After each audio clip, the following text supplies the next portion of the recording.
Attention gamers. A few weeks ago I showed this double jungle 200 IQ tech I was using to pop off in my games where I would Q mid beat up a baby Barbie doll around for a while and then at 15 minutes buy a jungle egg and benefit from the gold XP and ultimately the evolved Pokemon buffs that made me a beast, which was dope. We were all having a good time until Tilted Tommy, who if you didn't know is Debbie Downer's 40-year-old virgin cousin, decided to say I only popped off because I was already fed. So I'm sorry to start off this video by ruining your naive impression of the world, but I need to reveal a few things to you. Tommy, Santa's not real. Daddy does want you to move out so he can bone mommy without hearing you yell at your computer, and the way League of Legends YouTubers work is we play 30 games till we get fed in a snowball-y game doing something stupid and then claim that stupid thing is broken. But because I'm petty as shit, here's some footage on a game that I certainly did not get off to a fed start using that same strategy. I was trying it out on Lilia Top, but you'd think my lane mate was a struggling taxidermist on the first day of hunting season, just dying to get up a dead deer's asshole, and luckily for her I never played this champ, plus I have a total of 9 working brain cells, so after giving up 1 kill she started to educate me on how fun it was to lane against an Aurelia. This went on for a bit where it became clear that she owned the lane and I just paid rent, but this particular landlord was violent, so full disclosure, this turned into one of those games where the YouTube videos on the other monitor get unpaused, if you know what I'm saying. So I want to take it back to back Wisconsin, where I know you played linebacker for the Homestead Highlanders. Is it true that you used to piss on yourself, Channing Crowder style? Okay. No, and yes. It wasn't a while resorting to getting cheeky ass kills elsewhere, while the enemy Yumi was proving why people who play that champ deserve an all-expense trip to the Bermuda Triangle, and I was having to go back to facing the reality that when it comes to League I'm a dog, playing a deer, against a champ who is busted nuts broken when you feed her, and tier 2 tower wasn't any better of a wingman than tier 1 tower, so by the time I bought the egg this time I was limping and leaking blood out my butt tunnel, which means I hope you're watching this, mister. I only won cause I was fed before I bought the egg, loser, because it was time to prove you wrong.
And I think this goes to show that when someone chirps you in the comments, you just have to put your big boy pants on, and get hard carried by your teammates. But on the topic of trying not to catch secondhand cope in the comment section, let's talk about what Tommy's little task force had to say about the sponsor of that video. For anyone who didn't see it, I was saying a few nice words about FaceCheck, the League companion app that provides tons of champ select data on picks, bans and builds, and then lets you import runes and settings with just a simple click of a button. When Tommy said, "Oh, Riot added build recommendations into the client, so this is useless." Yeah, unless you consider Riot's recommendation for a Moo support was a build called Glacier that actually had spellbook instead with crap like Minion Dematerializer, as if that's what I was trying to use. Plus FaceCheck also shows what pros playing the champ are building, so you don't just have to rely on algorithm generated build recommendations.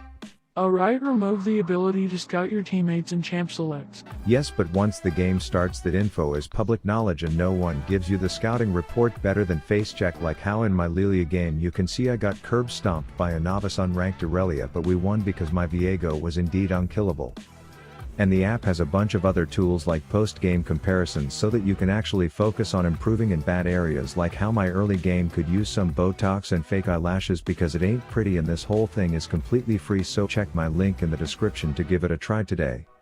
Anyways, I decided that maybe I could find a way to run this double jungle tech in a way that makes sense, so my next thought was to lock in the pissy prom queen, order me a strap on and start pegging little bitches in the bot lane, with the idea that my support item already limits my income more than the falsely enforced monetization policies on YouTube. And while I had my insecurities around bringing one summoner spell to a 2 summoner spell party, I had to put my big girl pants on by putting Cuddles the pajama nut bark tree in his crate for trying to eat a bumblebee as the mall cop with the lava lamp hands comes in trying to Jake Paul my ass, but a crucial auto attack cancel into a cocky walk away leaves her looking dumber than a box of hair. So I cage her up, tell the shitter to keep spitting, and then I hang out waving my one-shot coochie in the back, knowing these kids are cut from the same cloth as me, so they will be drooling all over themselves at the thought of twisting my nipples until they themselves are the ones watching a black and white screen. And then it's just that number mumbling psychopath, so I put him in a prism and then drown him in a purple period puddle for the triple. But unfortunately my research department is all getting fired tomorrow because you can't buy a support item and a damn egg at the same time, so my theory is busted. But it didn't matter because Darius had a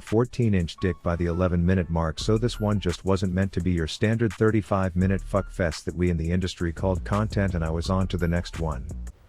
Wait a minute! So I opted into doubling down on the original Marksman mid with Smite strategy, but this Samsung Galaxy Oriana kept trying to ball gag me every time I tried to engage in any form of discourse with her hooded midget employees. So I took a very early vacation up north because word on the street was that some blind loser didn't even bring a real weapon to work today.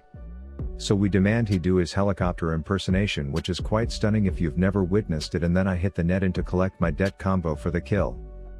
But then I have to return to the reality of dealing with this glowing Tesla doll who is zoning me more than a traffic cone, so I hit my jungler up in his Twitter DMs and say it would be hella sweet, no pun intended, if you rolled 6 tons of literal honey into that slut so that we could teach her a lesson, and he obliged. And thank fuck I'm eternally stuck in an ELO where the only wards in these people's lives are the ones their mothers live in, so a minute later when the overly sociable murder hornet comes in again, all I have to do is put the bear trap down and wait for the super sweet shit quake to kill her off. That said, my favorite thing to do when I'm not queuing bot lane is to hang out in bot lane. I don't know, there's just something about it that makes me feel 2 to 3 years older, more mature, stronger, and in this particular case just another witness to the murder of Legolas's wife. And then we called the animal shelter, but they said if no one adopts the stray they will have to put her down, and considering Yumi players are insufferable we just saved them the time. I'm still getting outclassed in every way and bullied despite receiving a camp that even Bear Grylls be real quiet about right now, but I'm thinking we're about to get her again, only for the crazy gothic android shitter to bust a move then double titty twist me into crying and wanting to go home, so that crazy EDM rave looking Roomba survived and got away that time. Side note that you will learn a bit later their Ash was Challenger, not sure how Riot's normal game MMR works, but needless to say I'm ecstatic at the opportunity to deal with that later, but for now her kitten will suffice, so I put some catnip on a trap knowing that little shitter won't be able to resist, then I cut the scene before I get away and definitely not die. Their team is now more pushed up than an insecure chick's tits on TikTok, and if ADCs were fonts this Ash would be a bold one, but luckily me and my homeboy turret Eiffel Tower the slut for a shutdown.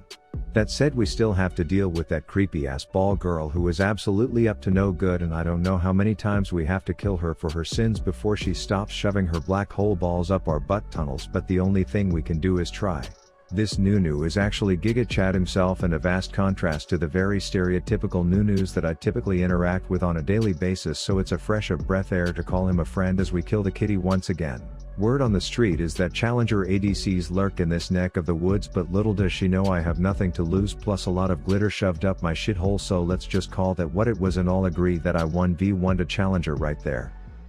But Lulu was all like, hey wait, that wasn't a 1v1, I was there, so full disclosure she had to die because I wasn't about to have that fairy fucked midget discrediting my stories, and then I killed that cyborg nightlight right after. I then opt into vandalizing this statue that God himself is having a period piss on, knowing full well that Helicopter Henry is gonna come flying out of the rumble like a bat out of hell, but this one is defective, so I herd him into the weeds and say stay there, the world's a better place when no one can see you, which I admit may have been too far, as he runs away crying and then totally overreacted by trying to kill me, so after a bit of ADC gameplay, my right clicks eventually outplay him.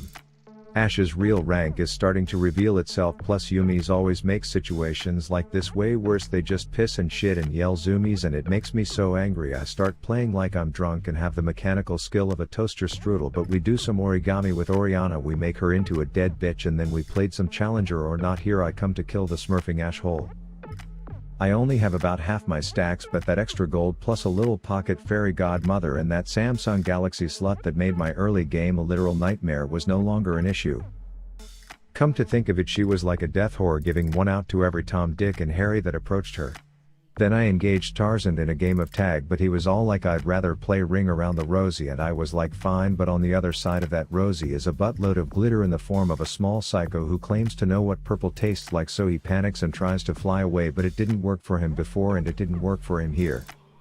That said, I'm still trying to evolve my Bulbasaur as the world around me is falling apart, as I'm considering switching my profession title to janitor because cleaning up shit seems to be my full-time job at this point. But we still had that honey-queefing chat of a jungler doing work in the river, and despite this Jack's cusping at the brink of murder, he was left with a set of big-ass dead blue balls, and I was finally at peace to finish my stacks and get my fat jungler bonus shield and hard carry this game.